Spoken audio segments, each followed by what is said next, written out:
And very significantly yesterday, it was really interesting that Eddie Nketiah didn't feature in that game yesterday. He was on the bench, but didn't come on for Arsenal.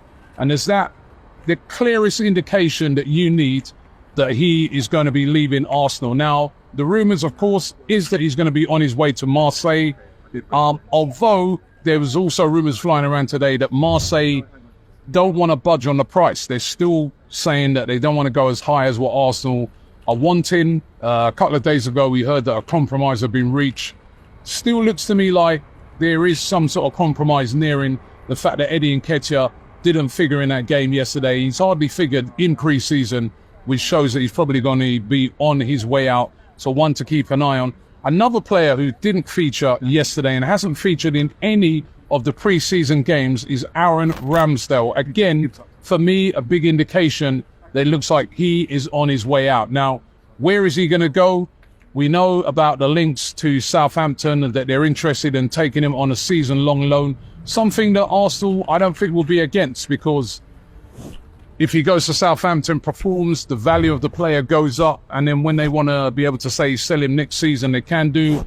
It may be a loan with an obligation to buy. Who knows? This is going to be something we're going to have to wait and see. We also know that Wolverhampton Wanderers, another team that are interested, and I expect more movement to be on Aaron Ramsdale before the end of the transfer window. But interesting, as I said, that in both of the games since, him and Raya came back, because remember, they were both parts of the squads that got to the Euros final, so they were both late back for Arsenal. Really interesting that Raya played both games and Aaron Ramsdale didn't play any. Now, what about Mikel Merino? Will this deal get done this week? I was reporting yesterday that all the reports are that the deal will be done, and I fully expect that still to happen. All the indications are that a deal will be completed for Mikel Merino this week. It's dragged on and on and on, this signing, but it should happen. Not sure the fee yet. It's going to be around about the £17 million to £25 million mark. I get the feeling it could be maybe a 17 million with certain add-ons that take it up to 25. And we're probably looking at a 4-year deal, but we're looking to see this deal done before the first game of the season, which of course is going to be here on Saturday against Wolves. And Arsenal want to get Merino in. Of course, we wouldn't have had a pre-season, but getting him in early is essential.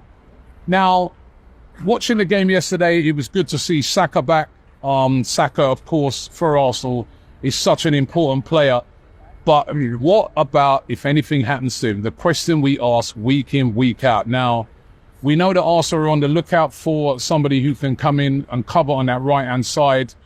Edu has been speaking recently, in recent weeks, about, listen, everybody relax. You're going to be excited by the end of the window. Could be one of the signings that excites us. Could that be Kingsley Coman of Bayern Munich? Linked heavily again today. I sort of spoke about this one a couple of days ago, and when I was speaking about it, it was more speculative. I was saying that the journalist Florian Plattenberg over in Germany, who's very close to Bayern Munich, was saying that they're willing to send him out on loan this season with an obligation to buy, is what they'd love to do. Maybe even just send him out on loan to try and get rid of those high wages that Kingsley Coman is on. He's got 1 year left on his contract as well. Bayern would like to move him on. They bought him on, at least say now, game time for Kingsley Coman is going to be limited. Heavily leaked by various different outlets with a move to Arsenal today. There are also claims, though, that Kingsley Coman is saying that wherever he moves to, he wants to be guaranteed a lot of game time. Now, if he came in as a backup to Saka, that doesn't guarantee you lots of game time, because we know that Saka is going to be starting every week unless he's injured. But we know he can also play on that left-hand side as well. So the Kingsley Coman one's going to be interesting, especially if it's a loan deal. Could be a cheap option for Arsenal to bring in cover for Saka. Now, the other interesting one is Victor Osimhen. Now, he's been linked all summer with Arsenal, with PSG, with Chelsea, with various clubs. Interesting yesterday that he put in a transfer request, and that was widely reported over there in Italy, and it was Napoli that were putting it out there. He's put in a transfer request. He wants to leave the club. Napoli have been playing hardball, trying to stick with this £110 million release clause. which there's no way they're going to get that. They're going to have to compromise on the price. But what will that price be? But Victor Osimhen has apparently put in, a transfer request and wants to leave the club. So let's watch this space on this one. It was interesting when I was asking a lot of fans here yesterday if they take Osimhen. It was really mixed. But he does have a fantastic goal-scoring record. And remember, a couple of seasons ago, it was his goals that, led Napoli to their first Scudetto in over 25 years.